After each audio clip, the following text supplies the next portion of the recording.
Usisahau kusubscribe, like na kucomment.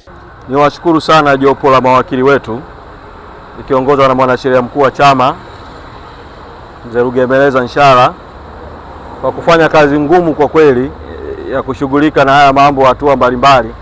Kwa nashukuru sana mawakili. Nishukuru vile vile wajumbe wa bodi ya wadhamini kwa namna ambavyo sio tu kwa kujitokeza hapa mahakamani, walikuwepo hapa mahakamani, lakini kwa namna ambavyo wamekuwa wakishiriki kusaini na kuandaa nyaraka zinazohusiana na kesi hii.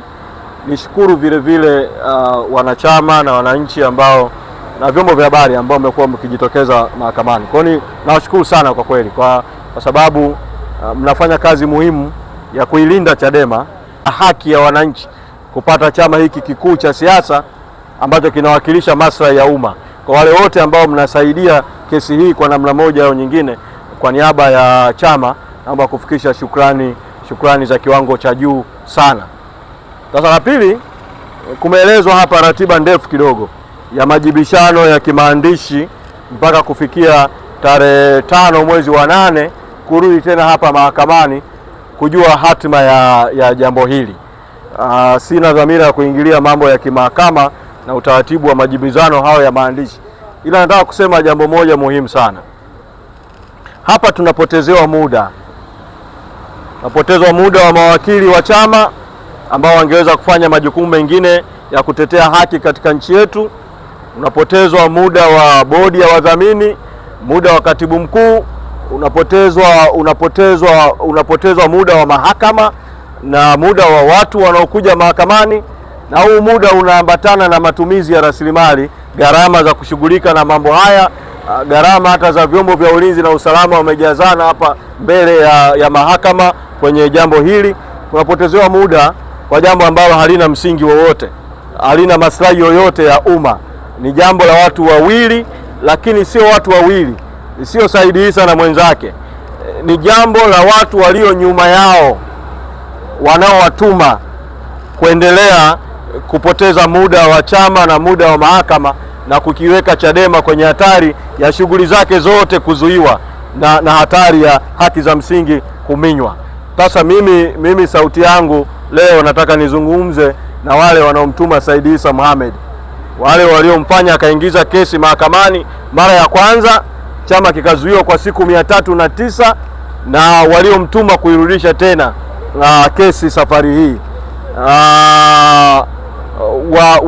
Waiondoe hii kesi mahakamani, wamwelekeze Said Issa Mohamed na mwenzake waiondoe hii kesi mahakamani, kwa sababu kadiri hii kesi inavyoendelea kuwepo mahakamani, sisi mahakamani mawakili watashughulika na Said Issa na mwenzake mahakamani kwa njia za kimahakama, sisi tutaendelea kutumia njia za kisiasa.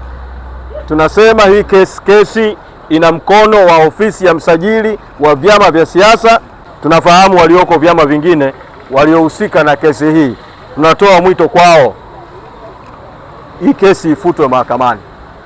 Hii kesi haina maslahi yoyote kwao, wala haina maslahi kwa nchi, wala haiwasaidii katika kuidhibiti Chadema. Sisi pamoja na kupotezewa muda mahakamani, tutaendelea na mapambano ya kisiasa na njia mbalimbali za kudai haki. Wanahabari tutawaita makao makuu ya chama kuwaeleza juu ya maamuzi ambayo kamati kuu ya chama imeyafanya Kigoma, maamuzi ambayo yataendelea kufungua ukurasa mwingine wa mapambano ambayo Chadema itaendelea kuendesha katika nchi hii, pamoja na mazuio mbalimbali, pamoja na hizi njia zote haramu. Kwangu mimi rai hii ni kesi hii ifutwe. Niseme jambo vile vile kwamba Said Issa Mohamed sio mwanachama tena wa Chadema. Alishafukuzwa wanachama na kanda ya Pemba, na kama hajaridhika na uamuzi huo wa kufukuzwa wanachama na wenzake huko Pemba, alipaswa afuate utaratibu wa kikatiba wa katiba ya Chadema kukata rufaa. Lakini ukitaka kuona huu mnyororo wa hujuma, Said Issa Mohamed ambaye anapaswa kutetea haki yake ya wanachama kwa misingi ya katiba ya Chadema, Said Issa Mohamed amekwenda kwa msajili wa vyama vya siasa, ili msajili wa vyama vya siasa atafute namna ya kumpa uhalali aendelee kuitwa mwanachama wa Chadema ili aendelee na haya anayoendelea mahakamani. Msajili ameandika barua kwa katibu mkuu wa chama akitaka chama kitoe maelezo kuhusu hili jambo la Said Issa na kwamba msajili atachukua hatua.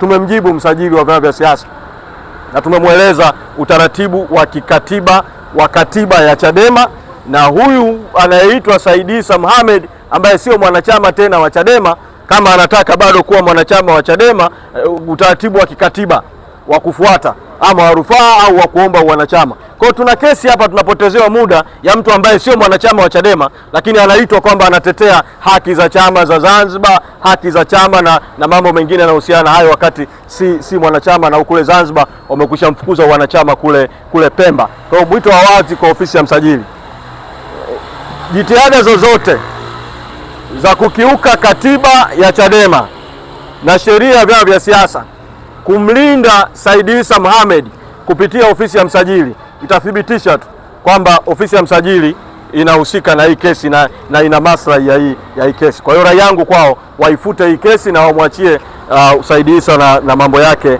Kama ana jambo bado na chama, atumie mchakato wa kikatiba wa ndani ya chama. Tunawashukuru sana wanahabari. Ili kwa wa kwanza kupata habari zetu, tafadhali usisahau kusubscribe, like na kucomment.